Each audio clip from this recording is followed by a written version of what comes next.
Greetings from AARP West Virginia and AARP Fraud Watch Network. I'm Tom Hunter, Linda Bunn here to talk about how you can keep you and your money safe this holiday season. Obviously, 'tis the season of giving, and there's plenty of opportunities to give and to shop as well, whether it be online or through traditional retailers or through small businesses taking advantage of opportunities like Small Business Saturday to keep money in your hometown. But if you do decide to go out and venture out online, which is a popular shopping option now, there are some tips that we can give you from the AARP Fraud Watch Network to help keep you and your money safe. Linda, we start with, be careful about what you buy.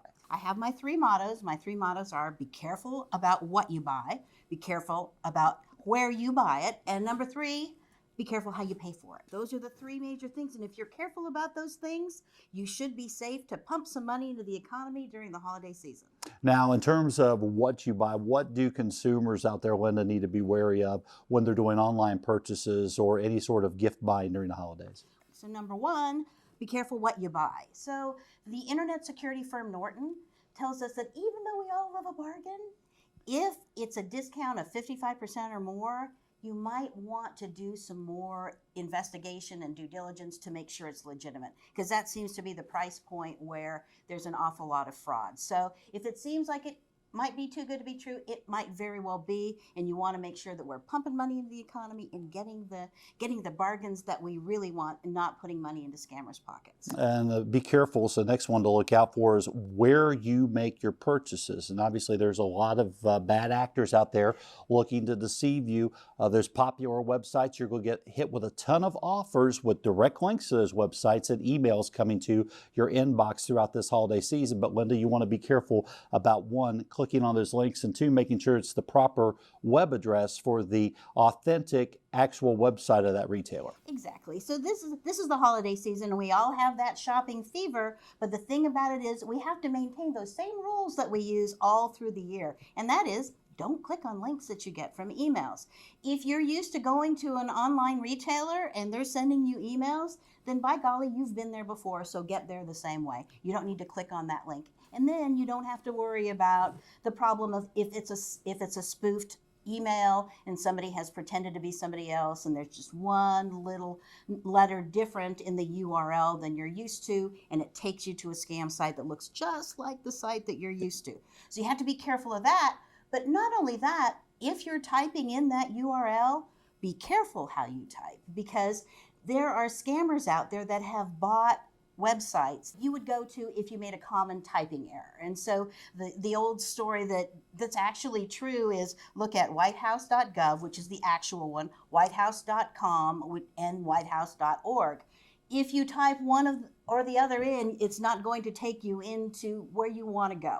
And so be very, very careful. One little misstep, one little typing error, and you could go to a scammer's website and they've been waiting for you to come and they're ready for you.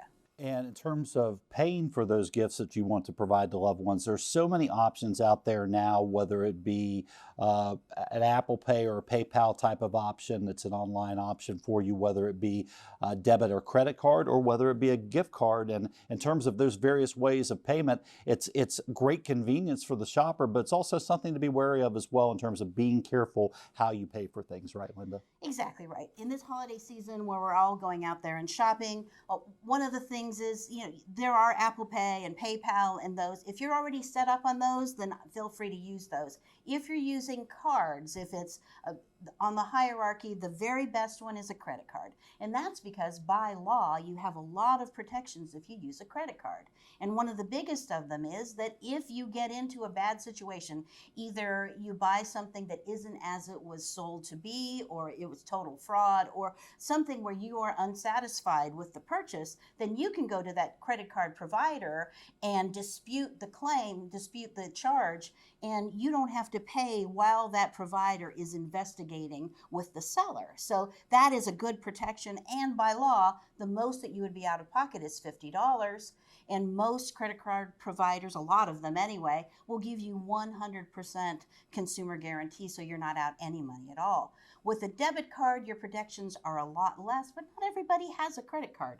So if you have to use a debit card or a check card to make your purchases, the suggestion is that you have a completely separate bank account that has a very low balance in it, and you use those cards to drain that balance. That way, even if the very worst thing happens and you lose all the money in that account, it's a very small balance because you just keep adding to it from time to time. And that keeps your losses to a minimum. Then there's gift cards. Gift cards are great as gifts to friends, but they are not really meant to be used en masse to pay for large debts or to transfer money to somebody else. So if you owe money to somebody other than the gift card holder, and they're asking you to send a load of gift cards or wire transfer or mail order or cashier's check, anything that's immediate and that would take the money out of your control and afford you no way to get that money back, avoid that. That is not legitimate. Never do that. But again, if you want to give a gift card to a friend like me, feel free to do that. But that is not a means of payment for a large debt.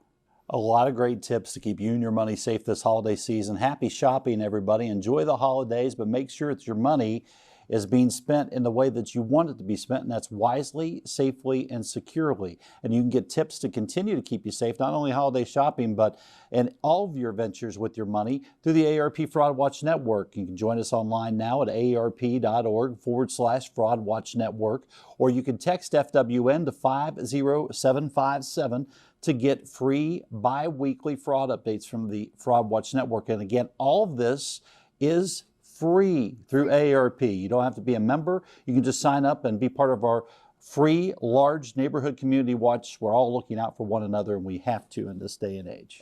Free is a great price. You should take advantage of it and go out there, pump some money in the economy, and have fun during your holiday shopping, but just be safe. Happy holidays, everybody, from AARP West Virginia and the AARP Fraud Watch Network.